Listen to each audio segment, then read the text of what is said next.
여러분 안녕하세요. 이번 시간에는 22페이지 제 지금 8권 태극 음양 오행론을 강의하고 있습니다. 22페이지 음양의 상호 전화 부분을 보겠습니다. 음양은 사유, 생각하는 어떤 파트이기 때문에 이걸 기본 개념은 여러분들이 앞에 설명드린 내용으로도 와 닿을 수 있는데 그 세부 내용은 생각하면서 천천히 차근차근히 읽어보시는 방법이 제일 좋습니다. 제가 설명을 구구절절 하기로 하면 한도 끝도 없고 그런데 지금 여기서 제가 말씀드리려고 하는 것은 간지 이론의 그 도입 부분으로서 음양오행을 설명하고자 하는 것이기 때문에 깊게 들어갈 필요는 없고요. 음양오행만 가지고도 사주팔자를 볼 수 있는 그런 내용은 제8권 태극음양오행론을 설명드릴 때 더 자세하게 말씀드릴 수 있을 것 같습니다. 지금 이 제2권 간지론 강의의 도입 부분으로서는 개념을 얼른 한번 쭉 훑어보고 여러분들이 음양오행 부분을 소홀히 하면 안 된다는 그런 경각시켜드리는 차원에서 지금 말씀드리고 있습니다.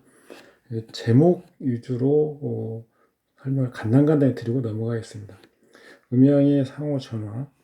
전화는 우리가 음이 양으로, 양이 음으로 바뀔 수 있다라고 하는 것이죠. 이것은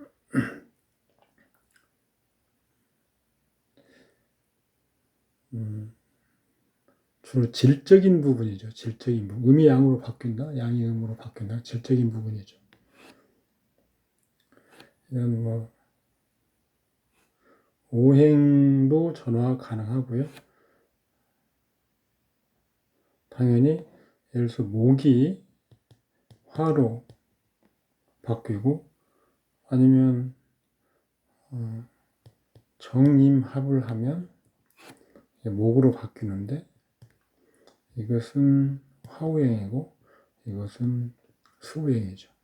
이게 목으로 바뀌어버린다는 오행도 목으로 바뀌고요.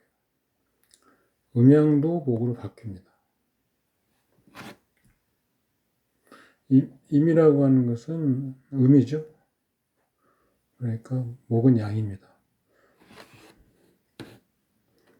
음이 전화하여 양이 됨. 재, 화, 합화. 노음은 우리가 수로 생각하시면 됩니다. 노음이 소양으로 전화함. 이건 목이죠.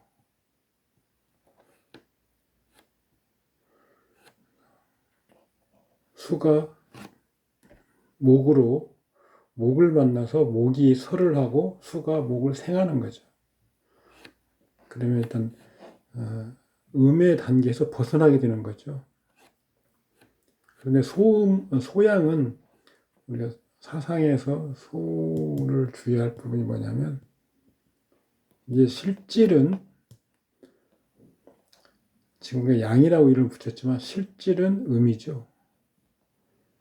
왜 그러냐면 음이 양보다 크죠. 그래서 소가 붙은 겁니다. 실질은 음인데 양을 향해서 가고 있습니다. 노양, 화죠. 그래서 소양이라고 합니다. 성향은 이미 양으로 방향을 바꿔서 가고 있는데 실질은 양이 음보다 작은 상태가 되는 거죠. 이렇게 가면 정상적인 궤도로 가는 겁니다. 그래서 좀 느리죠. 가장 느린 방식. 이런 경우는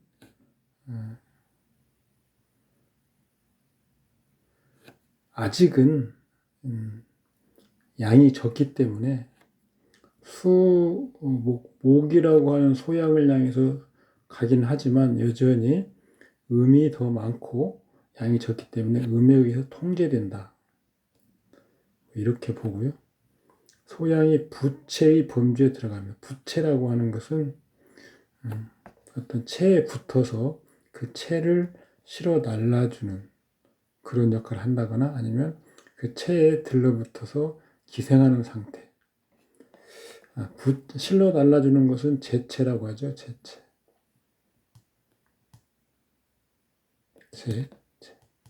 부채하고는 다릅니다. 소양이 부채의 범주에 들어갑니다. 음이 당연히 많으니까요. 지금 음이 많은데 양이 약간 붙어있는 상태죠. 이것은 여전히 음에게 통제되기 쉽고 음의 어떤 그 좋지 않은 측면이 나타나기 쉽습니다. 목의 인간은 본래 자연적으로 자연 속성이 목이죠. 선생이나 사부에게 통제되기 쉽고 조종되기 쉽다. 이것은 뭐 주로 불, 주역 이런 쪽에 특성을 갖기 쉽죠. 이 팔자를 보면 개축, 갑인, 경진, 병술. 일단 년월의 음이 왕하죠. 시에 양이 하나 있습니다. 그런데 이 진술, 충을 하는 바람에 병화가 약하죠. 그래서 양의 기운을 가지고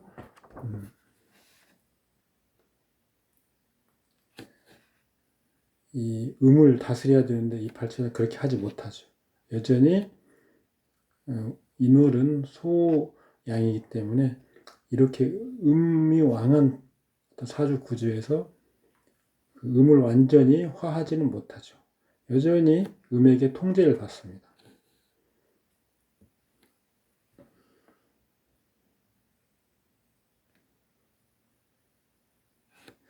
뭐가 좀 쉬운 듯이 좀 혼이 나가 있고 뭐 그런 상황.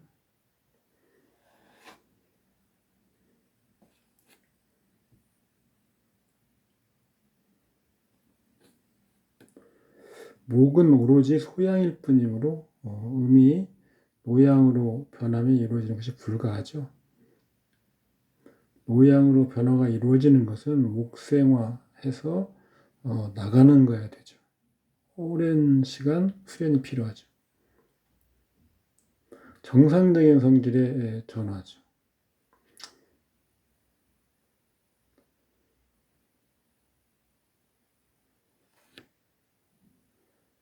수는 노음인데 변화의 목이 되면 소양이 이루어진다. 사람을 따라서 영혼이 사람으로 변한 것이다. 우리가 뭐 단군 신화를 생각하시면 될 것 같습니다. 곰이 웅녀가 되는 그런 과정. 다만 소양은 인간 세계의 레벨이 높지 않으므로 어린아이가 갖고 오로지 손기술 정도. 그래서 우리가 특히 을목의 특징을 손재주 이런 걸로 보는 이유가 거기에 있습니다. 음이 양을 보아 다듬어짐. 이것은 재라고 그랬죠. 재. 아까 화와 재와 합화가 있었죠. 여기서 좀 재를 보고 있습니다. 노음은 적절한 통제로서 다듬어지는 것이 필요하죠. 이것이 있어야 빠르게 양을 이룰 수 있습니다. 속도는 빠르죠. 그래서 수음이 재가 있으면 산전수전 다 겪고 그런 상황이긴 하지만 대성취가 있을 수 있다. 수음이 양을 본 이유이기 때문에 양에게 다듬어지게 되고 성향할 수 있습니다.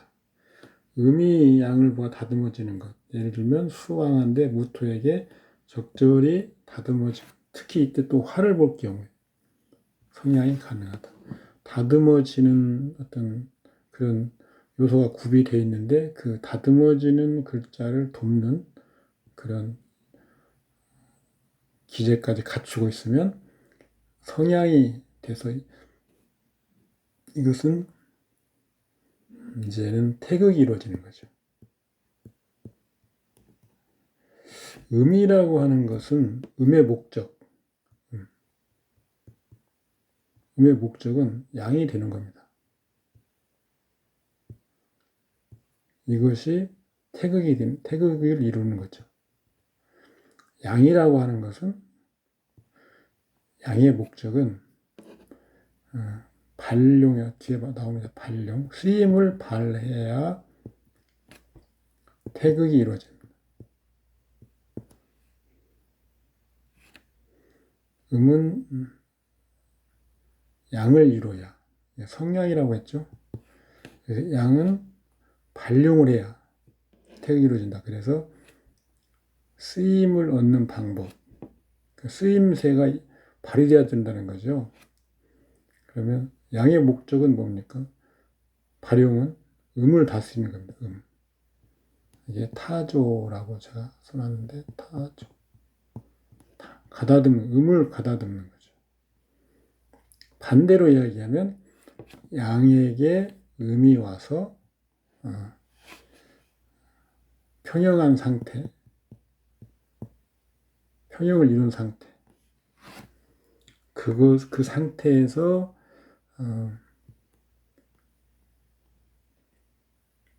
음을 다스릴 수 있는 활동을 해야 된다는 겁니다. 그러니까 우리가 뒤에 설명이 나오겠습니다만은, 그래서 목화통명이다.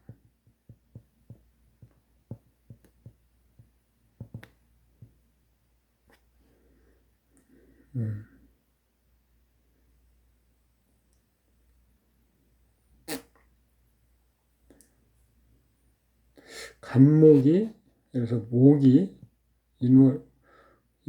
인월이면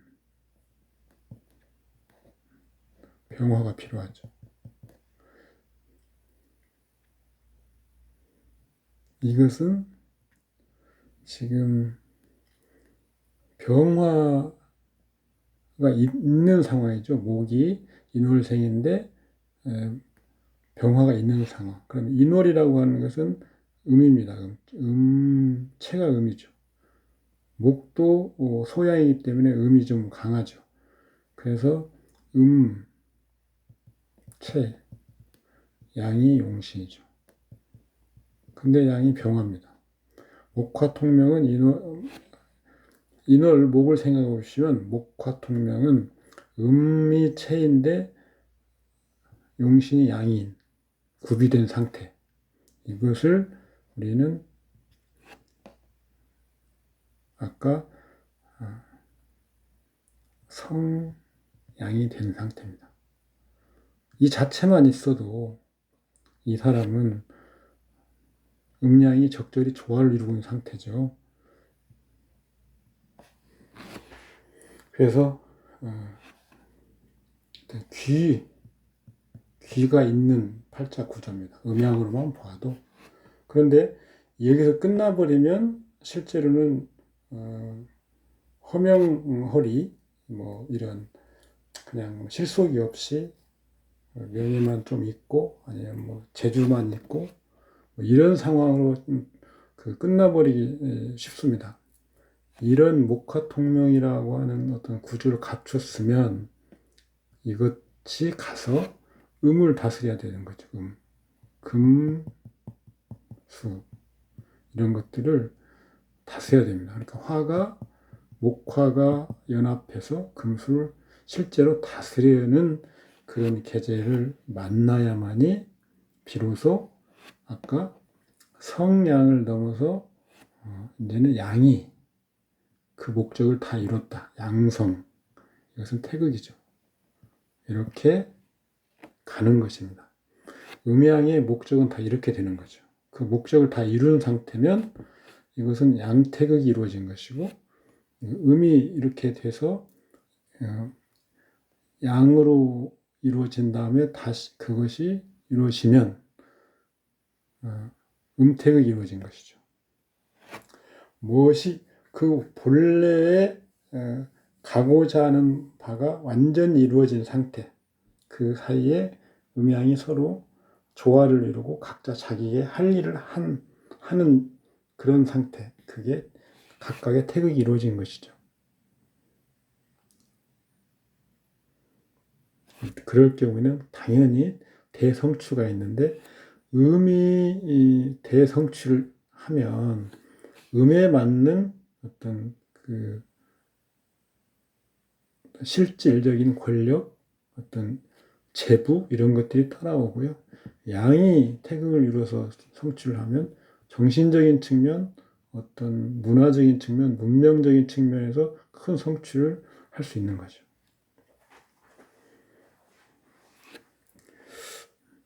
이런 것도 읽어보시면 될 것 같고요. 두 번째, 아까는 음이 전화해서 양이 되는 거고, 이번에는 양이 전화해서 음이 되는 거. 그래서 엄격히 말하면 음이 되는 것이 아니고 발용하는, 양이 아까 음을 다듬는 거죠. 음을 다듬는 거.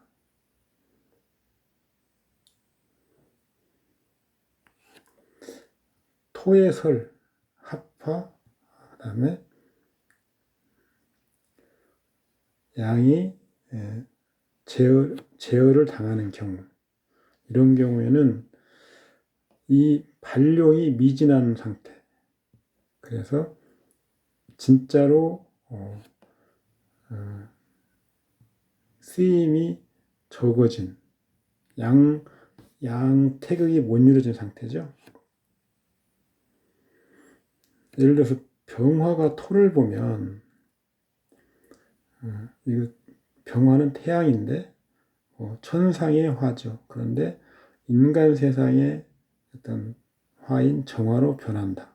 이게 상징적인 의미 설명이고, 이런 것이 의미는 현실 세계로 그 어떤 시야나 생각이 바뀌어진다는 거잖아요. 현실 세계, 생활 현실 때문에 자신의 운치가 다 없어지는 것이죠. 화가 변해서 토가 되면 자연스러운 현상입니다. 그렇지만 어떤 양의 그 이상, 목표 이런 것들은 이제 현실 세상에서는 쫓기 어려워진, 그런 어려워진다라고 하는 것이죠. 우리가 흔히 주변에 볼 수 있는, 아니면 우리가 그 생각해보면 알 수 있는 거죠. 사람이 지나치게 현실화된다면 돈 벌 궁리를 하는 것이고, 이것이 인간 세계 연기불로 변한다는 것이죠. 기술을 가지려는 것, 통상 우리가 요리하는 거, 화와 관련된 거, 그다음에 수리, 기술, 교육 이런 거죠. 그래서 화가 토로 이렇게 연결되는 것은 셰프나 어떤 기술, 그다음에 교육, 식상이죠. 십신간의 관계를 말하면. 인간 세계의 시간이 매우 길면 토는 필연적으로 전화해. 이제 또 여기서 더 나가면 금이 되겠죠. 그래서 금이 음이 되는 겁니다. 금은. 이때는 인간 세계에 깊숙이 들어온 거죠.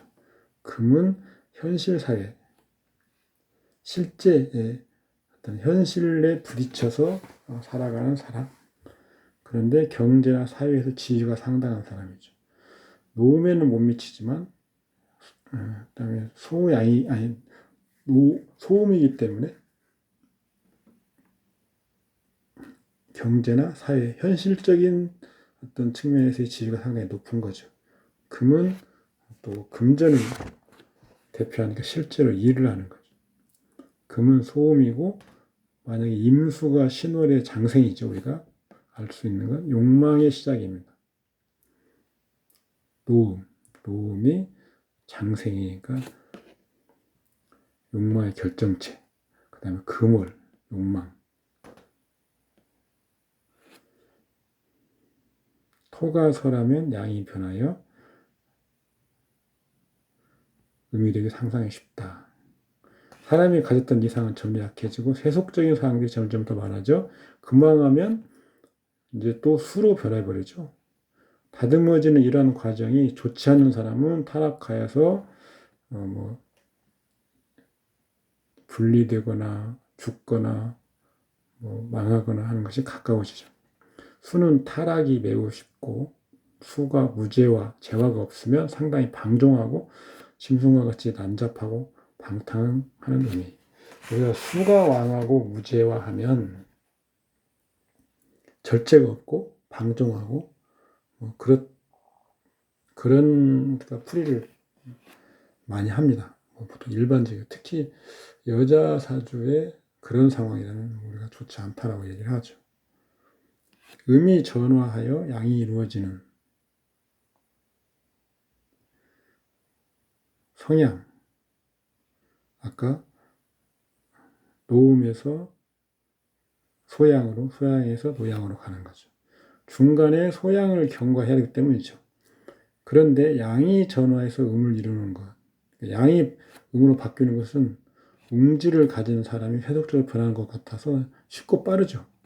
특별히 어려운 절차는 없습니다. 그러나 그렇다고 해도 악인으로 변하는 것은 그다지 빠르진 않습니다. 완전히 빨리 진짜 막 착한 사람이 바로 악한 사람 바뀌는 그렇게까지 타락하지는 않는 거죠. 왜 그러냐면 화가 토를 만난 경우 토로 갔다가 토는 금으로 가고 금은 수. 최종적으로 수로 변하는 중간에 이런 게 없는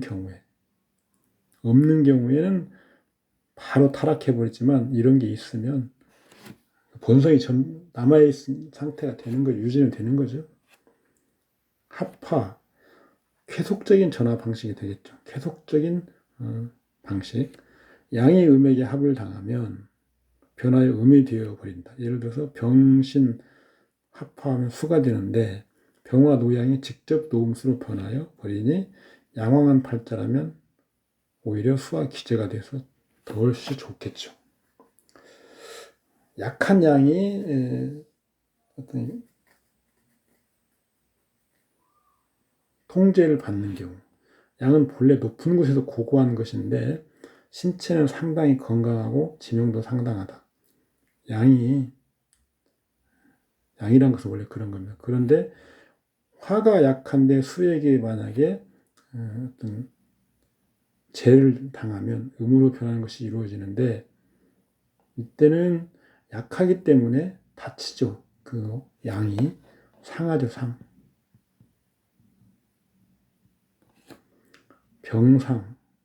병으로 아니면 다치거나 감옥에 가거나 이런 상황을 겪는 거죠. 음양 사상의 법칙. 음양으로 논명한 경우 고정적인 법칙이 있죠. 이런 법칙이 하나 있어야 됩니다. 어떤 우리가 판단 기준이 항상 있어야 되는 거죠. 기륭을 논할 때 음양 법칙이 적용됩니다.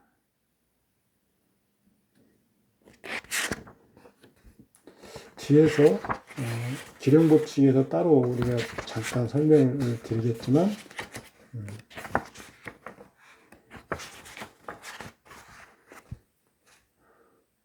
음양이 화합하고 하면 기라고 음양이 싸우면 흉하다.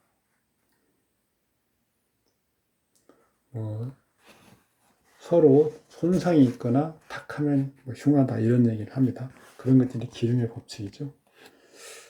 앞에서 설명했던 내용들이 겹치는 부분이 맞습니다. 읽어보시면 됩니다. 음은 우리가 앞에서 봤지만 천도 중에 탁기가 내려와서 이런 마이너스 에너지 사람을 병들게 하고 빈천하게 한다. 그나마 그 중에서 가장 좋은 것은 영이라고 하는 것. 영통한다, 그런 영이죠. 양은 천도 중에서 천기를 맑은 기입니다.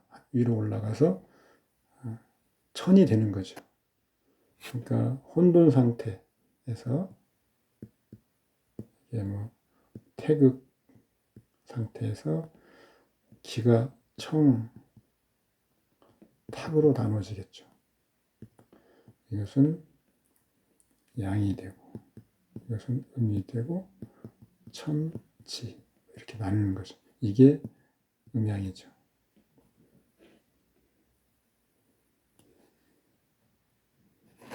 양이죠, 양이. 이거 떴습니다. 두량자. 부귀.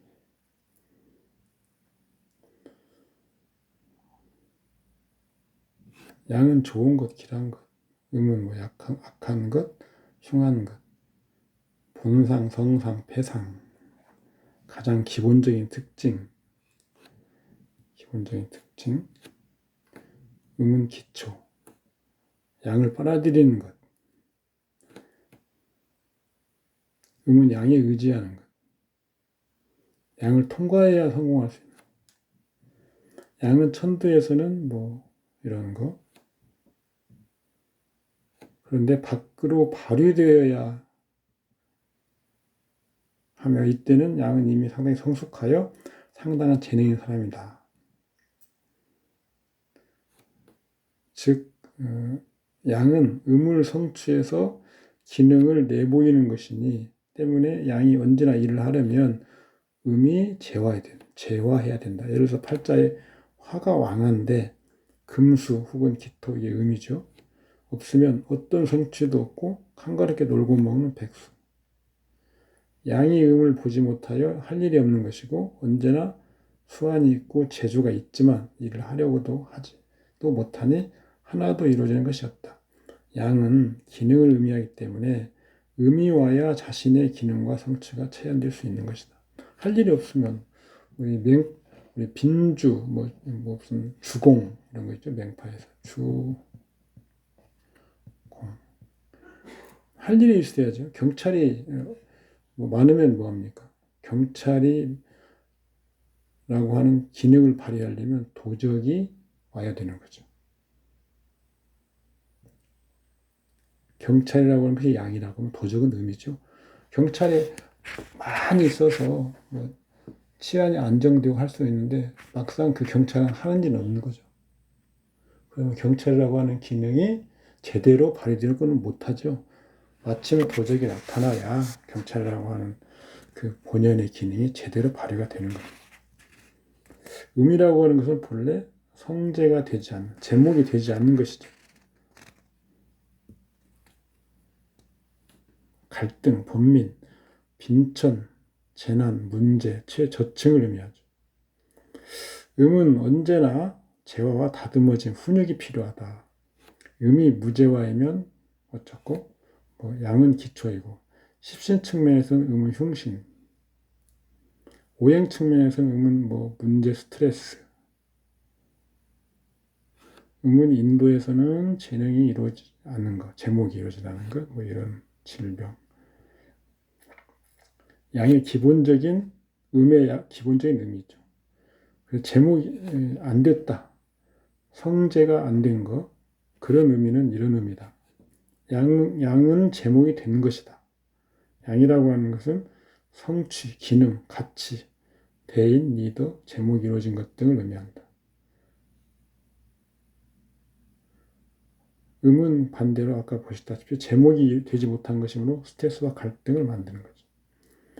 음은 양은 음의 대응이 되므로 제목이 이루어진 것이며 제목이 된 자는 문제를 해결하고 가치가 있으며 성취가 있는 사람이다.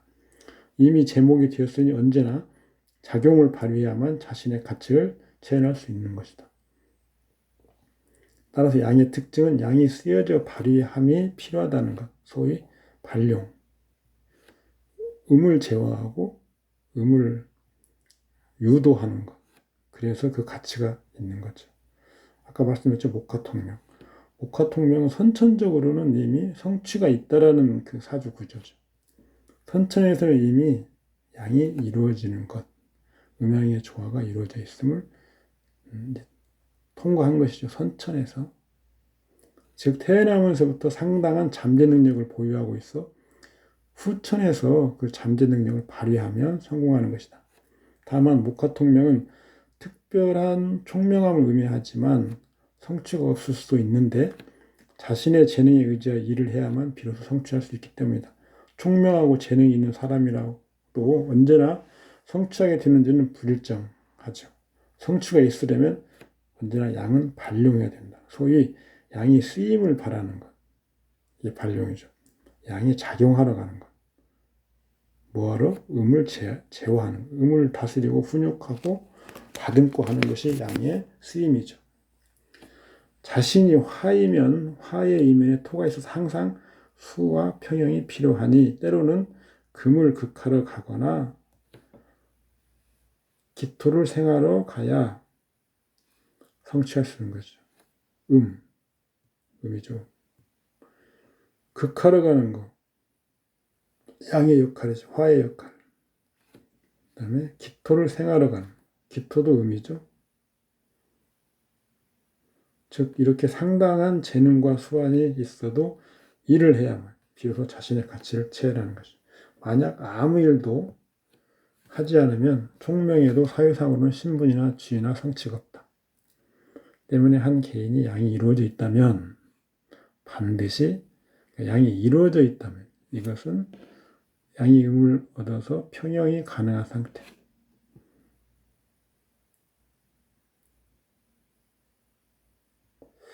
이것은 아까 말을 하면 성양 상태죠. 반드시 일을 해야 하고 이것이 일을 할 수 있다면 양이 이제 이루어진 거예요. 이것은 양태극이죠. 이루어진 상태. 양이 이루어진 단계를 지나서 양의 역할을 다 해버리는 것. 이게 최종적인 궁극의 목표입니다. 음은 보호하면 안 되고 양은 손상되면 안 된다. 음은 보호하면 안 되고 양은 손상되면 안 된다. 양이 태왕할 때는 대응하는 음이 변해서 양이 되어버리죠. 이때는 음양이 전도하는 것을 보아야 하는데 이때는 그 임철초의 그 적천수 천미의 음양 전도전이 아마 오행 전도전이 나와 있을 겁니다. 그걸 나중에 설명드릴 기회가 있을 겁니다. 음은 왕하게 됨을 무서워하고 양은 약하게 됨을 무서워한다.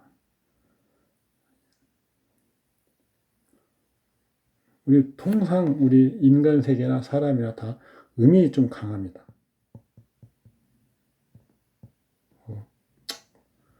원죄로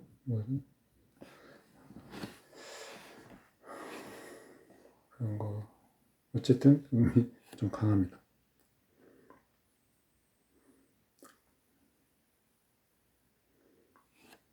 음왕하면 사람은 자유가 없다. 음왕하기만 할 뿐이고 재화가 없다면 격국이 이루어져 상당히 부귀해도 욕망이 태다하여 진정한 자유가 없다. 막 더 갖고 싶고 자기 욕망을 통제를 못하는 상태. 그러니까 도리어 자유가 없어져 버리는 거죠.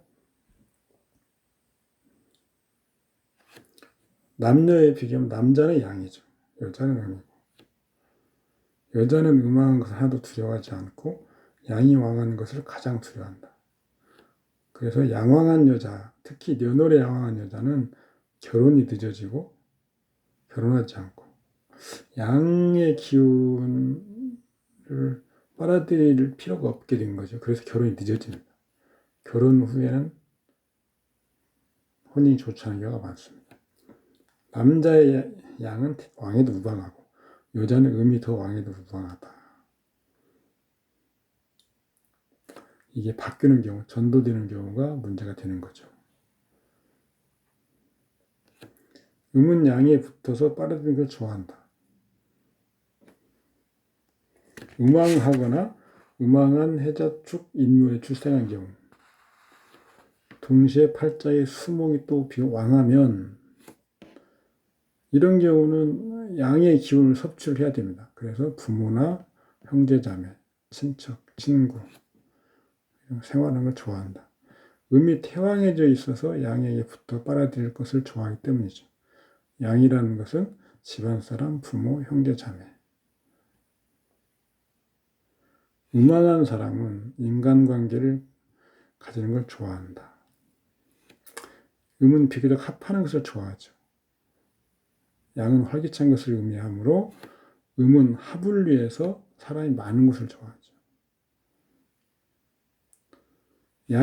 음이 상당히 왕한 사람은 생활이 황량하다. 양을 가지고 싶은데 팔자 양이 없으면 진짜 고생하는 거죠. 때문에 음왕한 사람은 화가 없는 건 가능하지만 간목이 없으면 안 된다. 원천이 없으면 안 돼요. 간목이라는 것은 소양이면서도 음과 양을 이어주는 특성. 양의 원두죠. 토가 투출하지 않아도 되지만 술토, 미토가 없으면 안 된다.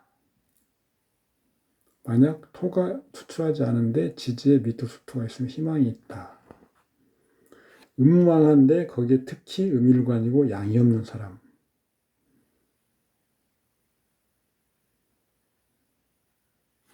음이 왕하여 양을 손상하게 되면 의지할 곳이 없게 되고 이렇고 쓸쓸하다. 양왕자는 독립한다. 또 양이 모자라는 자, 비로소 열렬함을 좋아한다.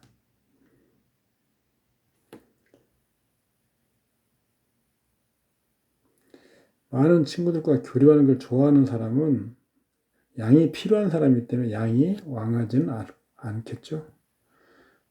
양이 태왕한 자는 도리어 이제 고독하게 되겠죠.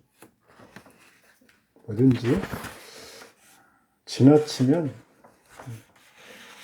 그런 거죠.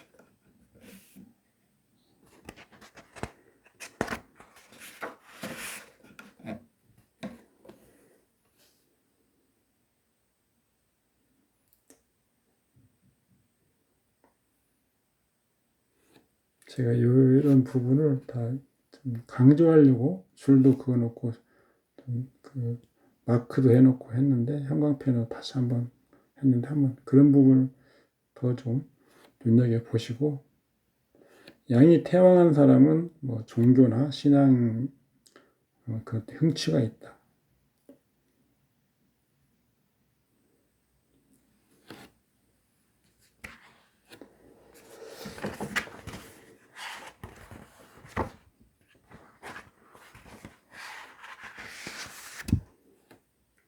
그 다음 음양 귀납적 총결 이것은 다시 앞에서 말한 것을 정리한 것들입니다. 음양의 특징과 성제하는 방법 아까 말씀드렸죠. 양은 발용, 음은 제어가 필요하다. 음은 흡수가 필요하고 양은 호방이 필요하다. 음은 제어가 있어야 되고 양은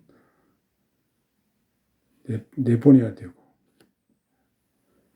그래서 이걸 또 바꿔 말하면 이렇게 됩니다. 음은 재화가, 양은 발용, 혹은 음은 역용, 양은 순영. 이렇게 바꾸는 거죠. 이것은 음양화합이 정도.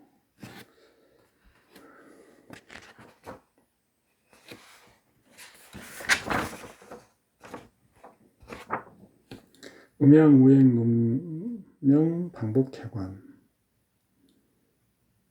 음양, 우행을 보는 주된 내용은 이런 것들입니다. 그래서 음양, 우행에 우리 아까 그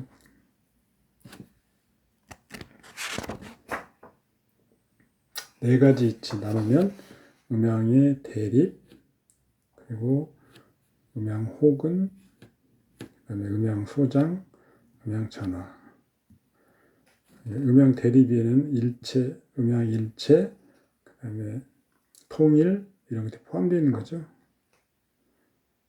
음양 대립의 이치는 이렇게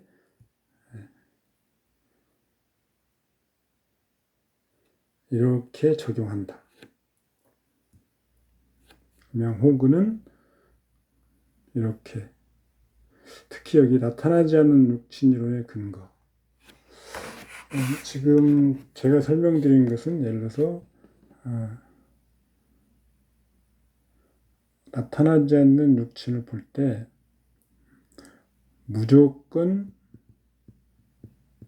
생하는 육친을 가지고 희기를 구분하자.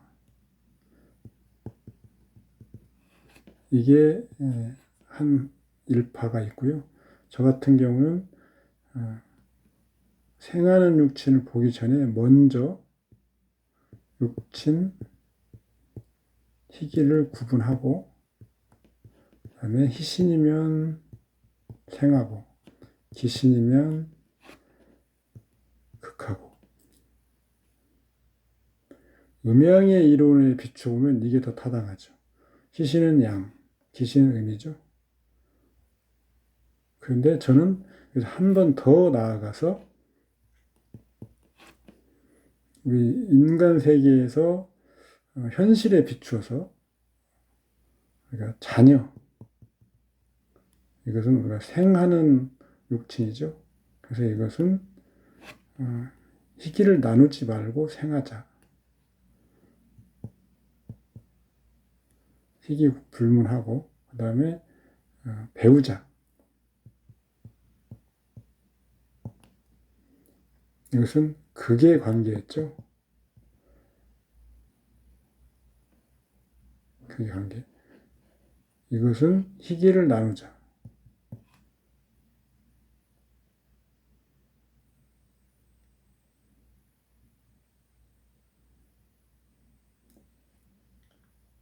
희기를 나눠서 희신은 생하고 기신은 극하는 걸 찾자.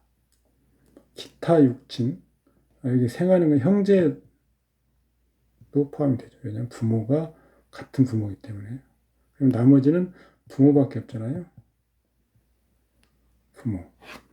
부모의 육친성이 사주팔자에 없을 때,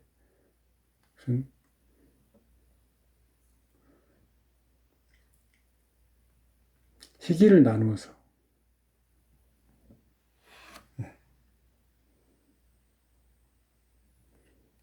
그러니까 음양 원칙이 기본이 되어야 되기 때문에 희기를 나눠서 희신은 생하는 걸 찾고 기신은 극하는 것으로 육체성을 찾는 것이 일단 맞다.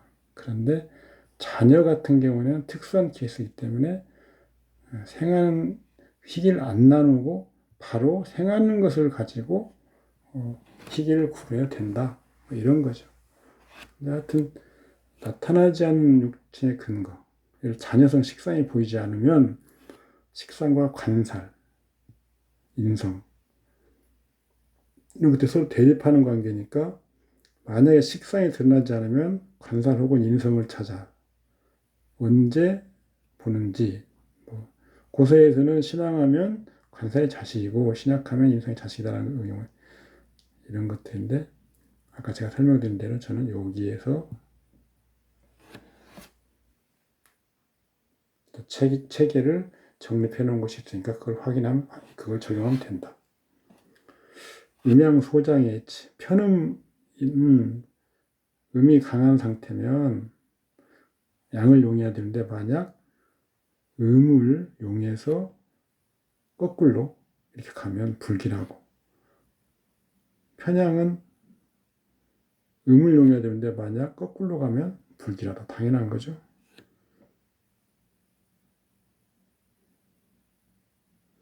명국 중에 음양소장이 반드시 한 개의 글자에 의존하여 전화하는 쓰임을 담당하는데 그 글자가 명족은 육친의 보호신이고 명족은 육친의 존재성이죠.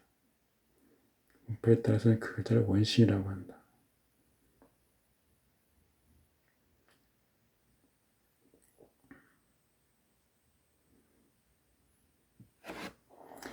육친기신, 육친희신, 주보, 격국, 희용신, 채용신, 체기신 다 다를 수 있다는 것만 기억하시면 됩니다. 음양전화의 이치, 수음은 양을 용하는 것이 불필요하죠. 만약 양을 용해버리면 상견이고 불길하죠. 뭐 이런 것은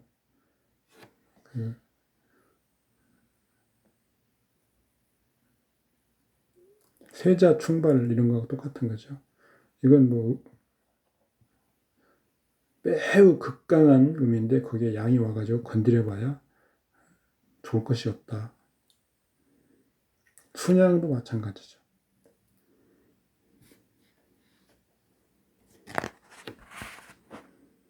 이번 시간에는 여기까지 하겠습니다. 수고하셨습니다. 감사합니다.